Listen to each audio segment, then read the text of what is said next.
ஓம் ஸ்ரீ குருப்யோ நமக. ஹரஹர சங்கர, ஜெய ஜெய சங்கர. தெய்வத்தின் குரல் முதல் பகுதி. சம்பு சங்கரர் ஆனார். யோகம் என்றால் சேர்க்கை என்று அர்த்தம். ஜீவனானவன் பேதமற்று பிரம்மமான பரமாத்மாவுடன் சேர்ந்து விடுவதுதான் யோகம். பலனில் பற்றில்லாமல் நிஷ்காமிய கர்மம் செய்து அதன் மூலம் சித்த சுத்தி பெற்று பக்தி உபாசனை மூலம் மனசு ஒருமுகப்பட்டு ஈஸ்வர அனுக்கிரகமும் பெற்றால் இறுதியில் இந்த அபேதமான யோக நிலையை அடையலாம். வேதத்தின் பரம தாத்பர்யம் இதுவே. ஸ்ரீ கிருஷ்ண பகவான் அர்ஜுனனுக்கு உபதேசித்த யோகம் இதுவே. பரம்பரையாக வந்த இந்த யோகமானது பின்னால் சித்திலமாயிற்று. அதை புனருத்தாரணம் பண்ணவே வந்திருக்கிறேன் என்றார் ஸ்ரீ கிருஷ்ண பரமாத்மா. பரமேஸ்வரன் வேறு, கிருஷ்ணன் வேறு அல்ல, இருவரும் ஒருவரே. கீதையிலே கிருஷ்ண பகவான் விஸ்வரூபம் காட்டும் போது என்னுடைய ஈஸ்வர ஸ்வரூபத்தை பார் என்கிறார். பஷ்யமே யோகம் ஐஸ்வர்யம். விஸ்வரூப தரிசனத்தில் லோகத்தை சம்ஹாரம் செய்யும் ருத்ர ஸ்வரூபத்தையே கிருஷ்ணன் காட்டினார்.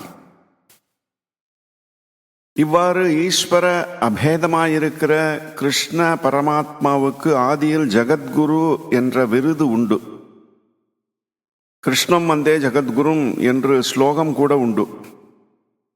ஜகத்குருவான ஸ்ரீ கிருஷ்ணன் பூர்வத்தில் இந்த யோகத்தை சூரியனுக்கு உபதேசித்தேன், மீண்டும் இப்போது கிருஷ்ணனாக வந்து உனக்கு உபதேசிக்க இருக்கிறேன்.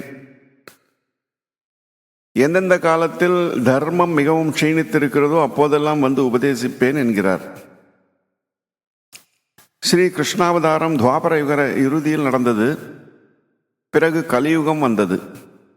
மறுபடியும் ஜீவ பிரம்ம அபேத யோகத்துக்கு நலிவு உண்டாயிற்று. 72 துர்மதங்கள் தோன்றின. அவை மிக பயங்கரமாக கிளம்பின. அசந்தர்ப்பமானவை எல்லாமே இப்படித்தான் ஆரம்பத்தில் தடபுடலாக இருக்கும், பிறகு இருந்த இடம் தெரியாமல் போகும். கலிகாலத்தில் இப்படி 72 துர்மதங்கள் தோன்றி வைதிக மதத்தை நலிவுறச் செய்ததை பரமேஸ்வரன் பார்த்தார். துவாபர யுகத்தில் ஏற்பட்ட நலிவு சாமானியமானதுதான். எனவே ஏதோ சில சந்தர்ப்பங்களில் மட்டும் கிருஷ்ண பகவான் ஞானோபதேசம் செய்தால் போதுமானதாக இருந்தது. மற்ற சமயங்களில் அவர் ஆயர்பாடியில் லீலை செய்தார், துவாரகையில் ராஜ்யபாரம் செய்தார், பஞ்சபாண்டவர்களுக்காக தூது சென்றார். கலிகாலத்தில் இப்படி செய்தால் போதாது. அதிக இருட்டு இருப்பதால் நிறைய விளக்கு வேண்டும். ஒரு வாழ்நாள் முழுவதும் ஞானோபதேசம் ஒன்றுக்காகவே அவதாரம் செய்ய வேண்டும் என்று பரமேஸ்வரன் எண்ணினார். சர்வ வித்தைகளுக்கும் நாயகனான அந்த சதாசிவனே ஸ்ரீ ஆதிசங்கர பகவத் பாதர்களாக அவதரித்தார். ஸ்ரீ சங்கராச்சாரியார்கள் சிவ அவதாரமே என்பதற்கு வேதத்திலேயே ஆதாரம் இருக்கிறது. யஜுர்வேதத்தில் உள்ள ஸ்ரீ ருத்ரத்தில் கபர்த்திக்கு நமஸ்காரம், வியப்த கேசனுக்கு நமஸ்காரம் என்று அடுத்தடுத்து வருகிறது. கபர்த்தி என்றால் ஜடாதரி என்று அர்த்தம். சிவபெருமானை ஜடாதரியாகவே பொதுவில் காண்கிறோம். வியுப்த என்றால் வபனம் செய்து கொண்ட என்று அர்த்தம். வியுப்தகேசன் என்றால் தலையை முண்டனம் செய்து கொண்டவன் என்று பொருள். ஜடாதரியான சிவன் வியுப்தகேசனாக இருந்தது எப்போது? ஸ்ரீ ஆதிசங்கரராக இருந்தபோதே. திரிகாலமும் உணர்ந்த வேதம் இதை முன்பே சொல்லிவிட்டது. பரமேஸ்வரமூர்த்தி ஆலமரத்தின் அடியில் தட்சிணாமூர்த்தியாக அசையாமல் இருந்தது. அதற்கு சம்பு என்று பெயர். சம் என்றால் நித்திய சுகம் என்று அர்த்தம். நித்திய சுகம் உற்பத்தியாகும் இடமே சம்பு. ஆனந்த ஊற்றே சம்பு. இந்த ஆனந்த ஊற்று இருந்த இடத்திலேயே இருக்கும். கண் பார்ப்பதில்லை, வாய் பேசுவதில்லை, உடம்பு அசைவதில்லை. ஒரே நிஷ்டை, சமாதி, மௌனம். ஆனால் அந்த மௌனத்திலிருந்தே சனகாதி யோகிகள் மகா உபதேசம் பெற்று தாங்களும் பிரம்மனிஷ்டை பெற்றனர். ஆனந்த ஊற்றை தேடிப்போய் இவர்கள் அதை மொண்டு குடித்தார்கள். மௌனம்தான் இவர்கள் பெற்ற மகா உபதேசம். அப்படி தேடிப்போகாத நமக்காக அந்த உத்கிருஷ்டமான மௌன நிலையை விட்டு ஜெகத்குரு ஆதிசங்கர பகவத் பாதராக வந்தார் பரமேஸ்வரன். பதிவிரதா ரத்னமாக ஒருத்தி இருக்கிறாள். அவள் குரலை கூட யாரும் கேட்டதில்லை. அவள் வெளியில் வந்து யாரும் பார்த்ததில்லை. அவர்களுடைய குழந்தை கிணற்றில் விழுந்து விடுகிறது. அப்போது அவள் வீட்டை விட்டு வெளியே வந்து கூப்பாடு போடுகிறாள். அதுபோலவே தட்சிணாமூர்த்தியாக இருந்த பரமேஸ்வரன் கலியில் தமது குழந்தைகளான ஜனங்கள் பாபப் படுகுழியில் விழுவதை பார்த்தார்.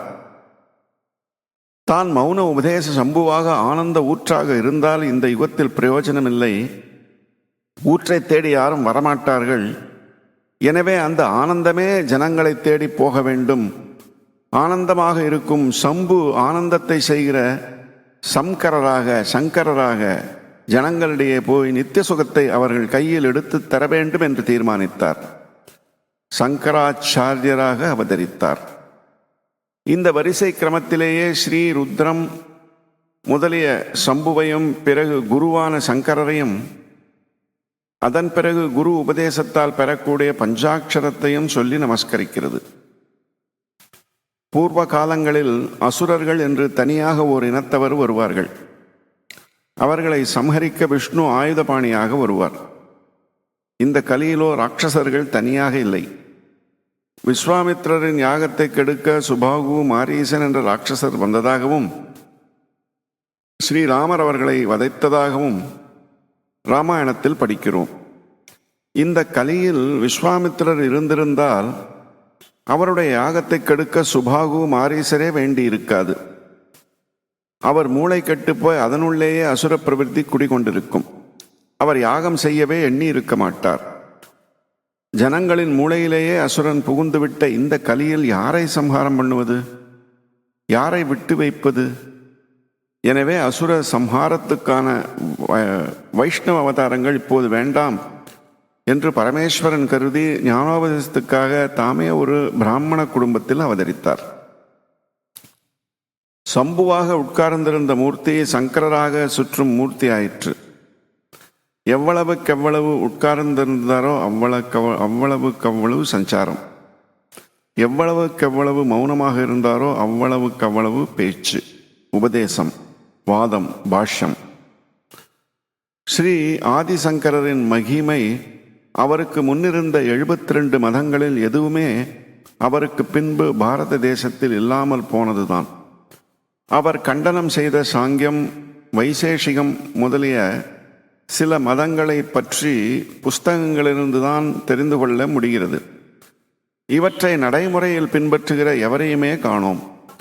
காபாலிகம், வாமாச்சார சாக்தம் போன்ற கோர மதங்களை பற்றி பழைய இடிபாடு, புதைபொருள் இவற்றிலிருந்தே தெரிந்து கொள்கிறோம். வேத கர்மானுஷ்டானத்தை சொல்லாமல் ஆத்ம குணங்களை மட்டும் சொல்லும் புத்த மதம் முதலிய சில மதங்களை மற்ற நாடுகளுக்காக விட்டு வைத்திருக்கிறார் ஸ்ரீ சங்கர பகவத் பாதர். அவையும் நம் நாட்டில் அவர் காலத்துக்கு பின் இல்லாமல் போயிற்று.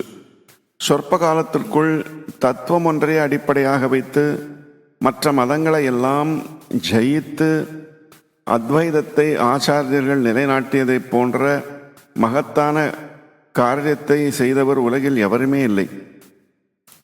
ஸ்ரீ சங்கர பகவத் பாதர்களுக்கு பிற்பாடு நம் நாட்டில் வேறு சம்பிரதாயங்கள் ஏற்பட்டாலும் ஸ்ரீ சங்கரர் ஸ்தாபித்த அத்வைத மதம் போய்விடவில்லை. இன்றும் அத்வைதிகள் இருக்கிறோம். ஸ்ரீ ஆதிசங்கர பகவத் பாதர் வேதம் முழுமையையும் ஒப்புக்கொண்டார்.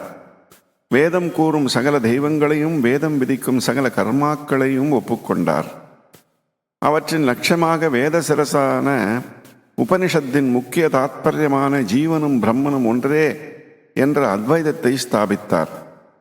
ஸ்ரீ கிருஷ்ணருக்கு பிறகு வைதிக தர்மத்தை நிலைநாட்டிய ஆதிசங்கரரும் ஜெகத்குரு என்ற விருதை பெற்றார். வைசாக சுக்லபக்ஷ பஞ்சமி ஸ்ரீ சங்கராச்சாரிய சுவாமிகளின் அவதார தினம்.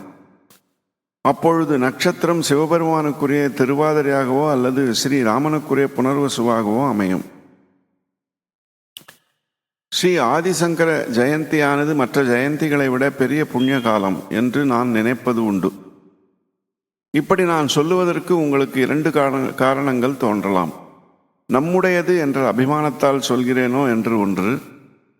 இப்போது பேசப்படும் விஷயம் ஸ்ரீ சங்கர ஜெயந்தி ஆதலால் அதை சற்று உயர்த்தி பேசுகிறேனோ என்பது 2வது. இந்த 2ம் இல்லாமல் வேறொரு முக்கியமான காரணத்தினாலேயே ஸ்ரீ சங்கர ஜெயந்தியை சர்வ உத்கிருஷ்டமான புண்ணிய காலம் என்று கருதுகிறேன். இது என்ன காரணம்? ஸ்ரீ சங்கர அவதாரத்துக்கு முன் வைதிக மதம் ஆட்டம் கண்டபோது அதுவரை வேத புராணங்களால் விதிக்கப்பட்ட புண்ணிய காலங்கள் எல்லாம் தத்தளித்தன. ஒரு மதத்தில் நம்பிக்கை போனால் அந்த மத பண்டிகைகளை யார் கொண்டாடுவார்கள்? வேத தர்மத்திற்கு ஆபத்து வந்தபோது அம்மத பண்டிகைகள் எல்லாவற்றுக்கும் ஆபத்து வந்துவிட்டது. அப்போது ஸ்ரீ சங்கர ஜெயந்தி நிகழ்ந்தால்தான் அந்த புண்ணிய காலங்கள் எல்லாம் மீண்டும் நிலைநிறுத்தப்பட்டன. ஸ்ரீ சங்கர ஜெயந்தி நிகழ்ந்திடாவிடில் இன்று ஸ்ரீ ராமநவமியும் கோகுலாஷ்டமியும் சிவராத்திரியும் நவராத்திரியும் மற்ற புண்ணிய தினங்களும் கொண்டாடுவோமா என்பதே சந்தேகம். மற்ற ஜெயந்திகளையெல்லாம் நிலைநாட்டிய ஜெயந்தியாகவே இது இருக்கிறது. ஆகையினால்தான் ஸ்ரீ சங்கர ஜெயந்தியை மிக மிக புண்ணிய காலமாக சொல்கிறேன். தனி மனிதராக இருந்து கொண்டு அந்த சாமானிய பிராமண சந்நியாசி தேசம் முழுவதிலும் ஒரு இடம் பாக்கி வைக்காமல் திக்விஜயம் செய்து இந்த மகத்தான அனுகிரகத்தை செய்தார். திக்விஜயம் என்றால் அவர் செய்ததுதான் திக்விஜயம். ஸ்ரீ ஆச்சாரியாளுடைய திக்விஜய மகிமையை கேட்டதற்கு பிரயோஜனமாக நாம் அனைவரும் நம் மனத்தில் உள்ள அசட்டுத்தனங்களை போக்கி நமக்குள் நாமே திக்விஜயம் செய்ய வேண்டும். பஜகோவிந்தத்தில் ஆரம்பித்து பரமாத்ம தத்துவத்தில் முடிவது ஸ்ரீ ஆச்சாரியாளின் உபதேசம். ஒன்றும் தெரியாவிட்டாலும் பரவாயில்லை, கோவிந்த கோவிந்த என்று சொல் என்று பஜகோவிந்தத்தில் சொல்கிறார் ஆச்சாரியாள்கள். யமன் ஒரு க்ஷணம் கூட வீண் கழிப்பதில்லை. பிரதிக்ஷணமும் நெருங்கி வருகிறான். எப்போது பிடித்து கொள்வானோ தெரியாது. கோவிந்தன் காலை கட்டிக்கொண்டால்தான் யமனால் நமக்கு பயமில்லை என்கிறார். எப்போதும் கோவிந்தா கோவிந்தா என்று சொல்லி பழக வேண்டும். எப்படியும் போஜனம் செய்கிறோம், அதோடு சாப்பிடுகையில் கோவிந்த கோவிந்த என்று சொல்லிக்கொண்டே உண்டால் அந்த மனோபாவத்துடன் உள்ளே போகும் அன்னம் ஆத்ம தியானத்துக்கு அனுகூலம் செய்யும். அந்த அன்னசாரம் உடம்பில் சேர சேர ஈஸ்வர ஸ்மரணம் அதிகமாகும். நாம் என்றைக்கும் போஜனத்தை நிறுத்தப் போவதில்லை. ஆகையினால் இந்த சின்ன அபியாசத்தால் கோவிந்த உச்சாரணம் என்றைக்கும் நடந்து வரும். கோவிந்த உச்சாரணத்துடன் சாப்பிடுகையில் மற்ற விஷயங்களை பற்றி பேசுவதை நாம் நிறுத்தி விடுகிறோம். கண்ட வஸ்துக்களை கோவிந்த நாமத்துடன் சாப்பிடக்கூடாது என்ற கட்டுப்பாடும் வரும். சித்தம் சுத்தமாவதற்கு என்ற கட்டுப்பாடும் வரும்.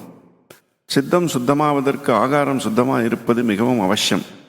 பல இடங்களில் பலவிதமான வஸ்துக்களை தின்னுவதே இன்றைய மனக்கோளாறுகளுக்கும் ஒழுக்க குறைவுக்கும் ஒரு முக்கிய காரணம். ஆச்சாரியாள் மகிமை கேட்டதற்கு அடையாளமாக இப்படி சின்ன சின்ன விஷயங்களையாவது அனுஷ்டானத்தில் கொண்டு வர வேண்டும். எல்லாரும் காலையில் சிறிது விஷ்ணு ஸ்மரணம், மாலையில் சிறிது சிவஸ்மரணம் செய்ய வேண்டும். இரவில் தூங்கும்போது அம்பாளை பிரார்த்திக்க வேண்டும். அன்றைய தினம் ஆத்மக்ஷேமமாகவோ பரோபகாரமாகவோ ஜீவகாருண்ய சேவையோ ஏதோ செய்தோமோ என்று ஆராய்ந்து பார்க்க வேண்டும். அம்மா, இன்று வரை நான் செய்த தப்புக்களை மன்னித்து நாளையிலிருந்து நான் தப்புக்களை செய்யாமல் இருக்க ரட்சிப்பா என்று காமாட்சியை மனமுருகி வேண்டிக் கொண்டு தூங்க வேண்டும். இன்று நம்மிடையே இப்படிப்பட்ட சிறிய பெரிய அனுஷ்டானங்கள் பலவும் ஞாபகம் காட்டுகிற அளவுக்காவது வந்திருப்பதற்கு காரணம் ஸ்ரீ ஆதி ஆச்சாரியாளை என்றைக்கும் மறக்கக்கூடாது. நவராத்திரி கோகுலாஷ்டமி போல் ஸ்ரீ ஆச்சாரிய ஜெயந்தியை கோலாகலமாக கொண்டாட வேண்டும். ஆச்சாரிய பாதுகையை நாம் பூஜிக்க வேண்டும். ஸ்ரீ ஆச்சாரியாள் அனுகிரகத்தில் சகல மங்களங்களும் உண்டாகும். இத்துடன் இந்த அத்தியாயம் நிறைவு பெறுகிறது.